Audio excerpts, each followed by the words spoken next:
Students, I hope आप सभी लोग बहुत अच्छे होंगे। दोस्तों, मैं सनी साहू आप लोगों का एनसीईआरटी पाठशाला में स्वागत करता हूं। तो दोस्तों, आज हम लोग हिस्ट्री का पहला चैप्टर देखेंगे, जो कि पहला चैप्टर है the rise of nationalism in Europe. तो इस चैप्टर में हम देखेंगे कि यूरोप में कैसे जो है नेशनलिज्म का राइज होता है। फिर इसके बाद जब आप लोग चैप्टर देखेंगे तो चैप्टर में पार्ट छः पार्ट आप लोगों को मिलने वाले हैं और 6 पार्ट को हम लोग वन बाय वन डिस्कस करेंगे। तो पहला पार्ट देखते हैं, the French revolution and the idea of the nation. तो इसको हम लोग पहले 9th में तो पढ़ ही चुके हैं, तो 10th में ये चैप्टर काफी इंपॉर्टेंट है और सेकेंड चैप्टर भी इंपॉर्टेंट है। तो फर्स्ट चैप्टर में देखते हैं द फ्रेंच रिवॉल्यूशन, कि ये जो फ्रेंच में रिवॉल्यूशन हुआ वो क्यों हुआ और कैसे हुआ, इस चीजों को हम लोग इस पार्ट में डिस्कस करेंगे। और साथ ही देखेंगे the idea of the nation, जो ये नेशनलिज्म का जो आइडिया है वो कैसे यहाँ पे क्रिएट हुआ और कैसे जो है पूरे यूरोप में फैला। तो पार्ट 1 में ये हम लोग डिस्कस करेंगे। फिर देखते हैं पार्ट 2 है the making of nationalism in Europe. Europe में नेशनलिज्म का कैसे जो है मेकिंग होता है, वहाँ पे नेशनलिज्म कैसे क्रिएट होता है, पूरे यूरोप में कैसे फैलता है ये पूरा नेशनलिज्म, इस चीज़ों को हम लोग इसमें डिस्कस करेंगे। फिर बात करते हैं पार्ट 3 की। तो जो पार्ट 3 है the age of revolution 1830 to 1848। जो रिवॉल्यूशन हुए इस ड्यूरेशन में 1830 से 1848 के बीच में, तो रिवॉल्यूशन कौन कौन से रिवॉल्यूशन हुए और क्या क्या चीजें वहां पे हुई इस ड्यूरेशन में। इसके बाद हम लोग देखते हैं पार्ट 4, जो कि है the making of Germany and Italy. इस पार्ट में हम लोग देखेंगे कि जर्मनी में कैसे जो है नेशनलिज्म कैसे वहां पे और इटली में भी देखेंगे, जर्मनी और इटली दोनों जगह देखेंगे कैसे वहां पे यूनिफिकेशन होता है जर्मनी का और इटली का दोनों का। फिर देखते हैं पार्ट 5, जो कि है विजुअलाइजिंग द नेशन। नेशन को कैसे लोग वहां पे विजुअलाइज कर रहे हैं, कि जैसे कि हम लोग इंडिया में हैं तो हम लोगों ने देखा कि कैसे जो है हम लोगों को यहाँ इंडिपेंडेंस मिली, इस सब चीज़ों को हम लोग विजुअलाइज करते हैं। तो इस पार्ट में यही बताया गया है कि कैसे जो है नेशन को वहाँ के लोग विजुअलाइज कर रहे हैं। फिर इसके बाद पार्ट 6 आता है। पार्ट 6 है नेशनलिज्म एंड इम्पेरियलिज्म। तो नेशनलिज्म तो हम लोग समझ चुके हैं, और इम्पेरियलिज्म की बात करें तो जैसे कि अपने इंडिया में इंग्लैंड अंग्रेज लोग आए, उन्होंने यहाँ पे जो है राज किया और कब्जा कर रखा था। तो वही चीज होता है कि जैसे कि कोई भी कंट्री दूसरे कंट्री पर फोर्सली तरीके से वहाँ पे रूल करती है, वहाँ पे कब्जा करे रहती है, उसी को बोलते हैं इम्पेरियलिज्म। तो ये पार्ट 6 है जो कि हम लोग फर्स्ट चैप्टर में डिस्कस करने वाले हैं। तो इसके बाद हम लोग वन बाय वन स्टार्ट करते हैं। तो इसमें हम लोग सबसे पहले एक फिगर को डिस्कस करेंगे, जो कि काफ़ी इंपॉर्टेंट है पॉइंट ऑफ एग्जाम से। तो इस फिगर में देखेंगे आप लोग, जैसा कि शो कर रहा है, तो इस फिगर को पहले देखते हैं किसने बनाया था। तो इस 1848 में फ्रेडरिक सेरियो, जो कि फ्रेंच आर्टिस्ट थे, इन्होंने एक फिगर इस फिगर को लेकर के टोटल 4 फिगर जो है विजुलाइज किए थे और बनाया था उन्होंने। तो इस फिगर में उन्होंने यही विजुलाइज करके शो करने की कोशिश की है कि कैसे जो है यूरोप में नेशनलिज्म का राइज हो रहा है और कैसे वहाँ पे नेशनलिज्म क्रिएट होता है। तो इन सब चीज़ों को हम लोग डिस्कस करेंगे। और सबसे पहले देखते हैं कि इस फिगर में जैसा कि आप लोग देख रहे होंगे, एक स्टैच्यू है और उसमें एक साइड में टॉर्च लिए हुए हैं और दूसरे साइड में देखेंगे बुक लिए हुए हैं। तो वो क्या शो कर रहा है, बुक शो कर रहा है हर व्यक्ति का, हर सिटीजन का एक मतलब राइट होना चाहिए, समाज में सोसाइटी में इक्वल होना चाहिए, कोई भेदभाव नहीं होना चाहिए, तो वो शो कर रहा है। और दूसरा जिस साइड में उन्होंने टॉर्च ले रखा है वो क्या शो कर रहा है, वो जो है लिबरलिज्म को शो कर रहा है कि वहाँ पे कैसे लोग लिबर हैं। तो इन सब चीज़ों को शो कर रहा है। और उन्होंने विजुलाइज किया था कि वर्ल्ड में जो है कैसे सोशल और रिपब्लिक को वहाँ पे राइज किया जा सकता है, इन सब चीज़ों को उन्होंने विजुलाइज किया था। और उन्होंने लगभग इस फिगर के थ्रू ये शो करने की कोशिश की है कि कैसे जो है यूरोप में क्या क्या नेशनलिज्म होंगे, क्या रिवॉल्यूशन होंगे और कैसे वहाँ पे यूनिफिकेशन होगा, इन सब चीज़ों को उन्होंने शो करने की कोशिश की है। फिर देखते हैं हम लोग कि उसमें एक काफ़ी लंबी रो दिख रही होगी, जैसे कि हर व्यक्ति, हर कंट्री का सिटीजन अपने अपने कंट्री का फ्लैग ले करके मार्च पे निकला हुआ है। तो जो सिटीजन, जो कंट्री का लोग हैं, वो जो अगर मतलब स्टैचू के आगे जो निकल गए हैं, जैसा कि स्टैचू के आगे देखेंगे आप लोग निकले हैं यूएस और स्विट्जरलैंड, ये दो कंट्री के सिटीजन आगे निकल चुके हैं और ये मतलब कि यहाँ पे नेशन बन चुका है और यहाँ पे जो है काफी ये लोग सक्सेस हो चुके हैं। और उसके बाद देखेंगे आप लोग तो फ्रांस जो है वहां से जस्ट पास कर रहा है, यानी कि फ्रांस में रिवॉल्यूशन हो रहे हैं और नेशनलिज्म के लिए लोग फाइट कर रहे हैं। इसके बाद आप देखेंगे तो जर्मनी जो है वहां से जस्ट पीछे है, जो कि हालांकि जर्मनी का वहां पे कोई एग्जिस्टेंस नहीं था। इसके बाद है ऑस्ट्रिया है, सिसिल्स है और लंबार्डी है, पोलैंड है, इंग्लैंड है। फिर इसके बाद है आयरलैंड, हंगरी, रसिया, और ये सभी कंट्री जो है वहाँ पे अभी नेशनलिज्म नहीं आया है, ये सभी लोग पीछे हैं, इनका भी समय धीरे धीरे आ रहा है। तो ये सब चीज़ें उस फिगर में शो हो रही हैं। फिर आप लोग फिगर में देख रहे होंगे नीचे काफ़ी जो है राजा महाराजाओं के क्राउन वगैरह पड़े, उनके राजा महाराजा मतलब जो भी चीज़ें हैं, सामान है, वस्तुएं हैं, वो सब चीज़ें नीचे पड़ी हुई हैं, बिखरे हुए हैं। तो इसका मतलब ये शो हो रहा है कि कैसे वहाँ पे अब राजा महाराजाओं का समाप्त हो रहा है, वहाँ पे कैसे उनका शासन रूल समाप्त हो रहा है, और साथ ही कैसे वहाँ पे अब नया जो है डेमोक्रेसी आने वाली है। तो ये सब चीज़ें वहाँ पे शो हो रही हैं। फिर इसके बाद देखेंगे आप हेवन में, आसमान में, यानी कि वहाँ पे क्राइस्ट है, सेंट है और एंजल्स हैं। तो ये सभी क्या शो कर रहा है कि वहाँ के जो सिटीजन है जो मार्च पे निकले हुए हैं, तो ये सभी जो क्राइस्ट है, सेंट है और एंजल्स है, ये ब्लेसिंग दे रहे हैं, आशीर्वाद दे रहे हैं कि आप लोग जो रिवॉल्यूशन कर रहे हैं उसमें आप लोग सफल हो। तो ये सब चीजें इस फिगर के थ्रू शो हो रही हैं। इसके बाद हम लोग जो है डिस्कस करते हैं एब्सोल्यूटिस्ट। एब्सोल्यूटिस्ट क्या होता है कि जैसे कि जो राजा महाराजा लोग हैं वो क्या है कि पुराने मतलब ख्यालों के हैं, पुरानी थिंकिंग के हैं, ओल्ड थिंकिंग के। तो वो क्या है, कोई भी चीज, कोई भी चेंजेस अचानक सडनली नहीं चाहते हैं, वो लोग चाहते हैं कोई भी चेंजेस हो तो धीरे धीरे हो। ये सभी चीजें एब्सोल्यूटिस्ट में आती हैं। फिर इसके बाद इसका जस्ट अपोजिट होता है यूटोपियन। यूटोपियन का मतलब ये होता है जो आजकल जो न्यू जनरेशन है, वो जो एजुकेटेड जनरेशन है, वो लोग ये चाहते हैं कि सोसाइटी में हर सिटीजन का इक्वल राइट हो और कोई भी वहाँ पे उनके साथ भेदभाव ना हो। तो ये जो है यूटोपियन कहलाते हैं। तो यूटोपियन जो है मेनली जो न्यू जनरेशन होती है, और यही न्यू जनरेशन यूटोपियन के लोग ही जो है यहाँ पे यूरोप में नेशनलिज्म के लिए जो है आगे आए हुए हैं।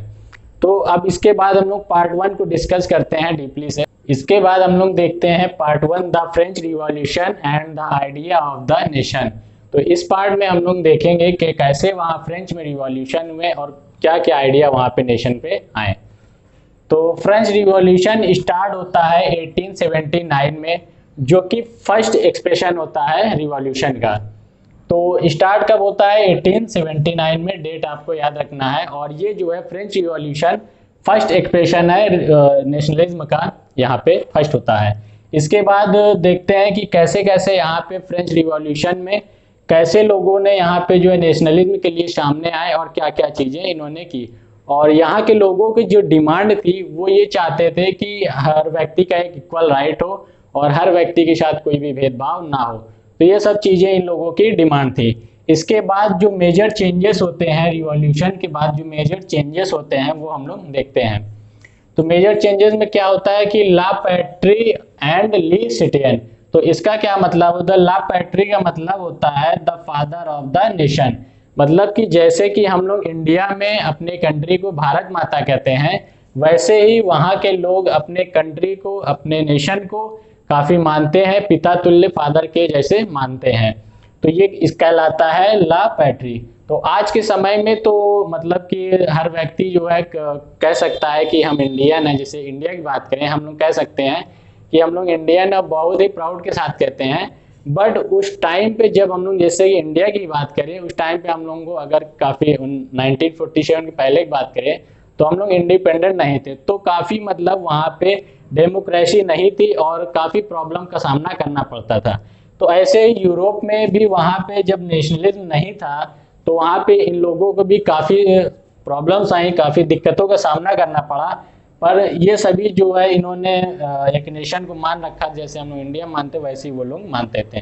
फिर इसके बाद करते हैं ली सिटिजन की। तो ली सिटिजन का मतलब होता है the citizen of the country, मतलब जो वहाँ के कंट्री के सिटीजन हैं वो लोग एक बहुत ही प्राउड के साथ मतलब कह सकें कि हाँ ये हमारी कंट्री है, हम इसकी रक्षा करेंगे और यहाँ पे हम लोग मिलजुल कर रहेंगे और इसके जो है आगे फ्यूचर के लिए हम लोग इसमें प्रयासरत रहेंगे। तो ये सभी चीज़ें ली सिटिजन कहलाती हैं। इसके बाद हम लोग बात करते हैं और क्या चेंजेस आए। तो इसके बाद फर्स्ट चेंजेस देखेंगे पावर ट्रांसफर। जो मोनार्की का पावर थी अब वो कॉमन पीपल को ट्रांसफर होने लगी। तो यहाँ से ये फर्स्ट चेंजेस हुआ। इसके बाद देखते हैं इंट्रोड्यूसिंग न्यू फ्लैग। अब जब नेशन बन गया, वहाँ पे नेशनलिज्म आ गया, तो वहाँ पे एक न्यू फ्लैग का इंट्रोड्यूस हुआ। जैसे कि अगर इंडिया की बात करें तो जब हम लोगों को इंडिपेंडेंस मिला तो वहाँ पे फिर हम लोगों ने अपने कंट्री का एक खुद का फ्लैग इंट्रोड्यूस किया, वैसे ही वहाँ पे इंट्रोड्यूस किया गया न्यू फ्लैग। इसके बाद बात करते हैं फ्रेंच बिकम नेशनल लैंग्वेज। अब फ्रेंच जो है वो नेशनल लैंग्वेज बना दी गई। फिर इसके बाद हम लोग देखते हैं national anthem composed and oath taken. अब क्या हुआ कि जब नेशन बन गया वहाँ पे तो नेशनल एंथीम कंपोज किया गया और ओथ ली गई, यानी कि कस्में खाए गए कि हम अपने कंट्री की रक्षा करेंगे और इसके लिए हम लोग आगे प्रयास करेंगे। फिर इसके बाद है state general elected and renamed national assembly. अब क्या हुआ, अब लोगों ने अपने अकॉर्डिंग मतलब कि अपने बेनिफिट के हिसाब से, कंट्री के बेनिफिट के हिसाब से अपने अपने नेताओं को, लीडर को उन्होंने चुनाव किया, इलेक्ट किया और रीनेम्ड नेशनल असेंबली और असेंबली को रीनेम किया। फिर इसके बाद देखते हैं इंटरनल कस्टम ड्यूटी वर अबॉलिश्ड। मतलब कि जैसे अब फिलहाल हम लोग समझते हैं कि ये इंटरनल कस्टम ड्यूटी क्या होती है। जैसे कि अगर फॉरेन से अपने कंट्री में कोई भी प्रोडक्ट आता है तो उस पर जो है कस्टम ड्यूटी लगाई जाती है। लेकिन यदि अगर मान लें हम लोग महाराष्ट्र से दिल्ली में अगर कोई प्रोडक्ट या कुछ सामान भेज रहे हैं, ट्रांसफर हो रहा है, तो उस पर किस तरह का ड्यूटी, मतलब कि अगर उस पर टैक्स लगाया जाएगा तो ये गलत बात है। तो ऐसे ही मतलब कि फॉरेन से जो भी प्रोडक्ट आए या जो भी सामान आते जाते रहे, ट्रांसफॉर्मेशन हुआ तो उसका जो है कस्टम ड्यूटी लगाया गया, तो उसको जो है एबॉलिश कर दिया गया। फिर इसके बाद आप देखते हैं हम लोग national idea taken abroad by French army. अब जब यहाँ पे यूरोप में नेशनल का जो आइडिया है वो यहाँ पे जब नेशनलिज्म हो गया, क्रिएट हुआ, तो क्या हुआ कि मतलब कि ये जो बेनिफिट रहा, इसका फायदा उठा रहे थे लोग, तो फ्रेंच आर्मी ने क्या किया कि इस आइडिया को अब आसपास की कंट्री में मतलब वहाँ पे भी एब्रॉड करने लगे, जिससे वहाँ पे भी इसका बेनिफिट हो सके, वहाँ पे इसका जो है काम किया जा सके इस तरीके से। तो ये चीजें हैं हम लोग इसमें डिस्कस करें। इसके बाद हम लोग देखते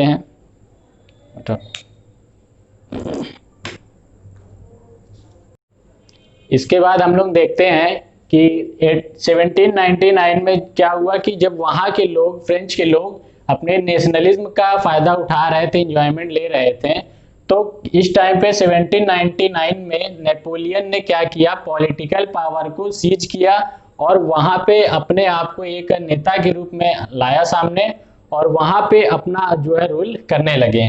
तो उन्होंने क्या किया, जब वहाँ के जो भी मतलब जिनका राजा शासन चल रहा था उन लोगों को पॉलिटिकल पावर से हटा के अपने सीज किया। साथ ही फिर एक उन्होंने अपने अकॉर्डिंग सिविल कोड तैयार किया जिसे 1804 कहते हैं और नेपोलिक कोड कहलाता है ये। तो अपने अकॉर्डिंग उन्होंने जो है वहाँ पे लोगों को सेट किया और अपने तरीके से वहाँ पे शासन करने लगे।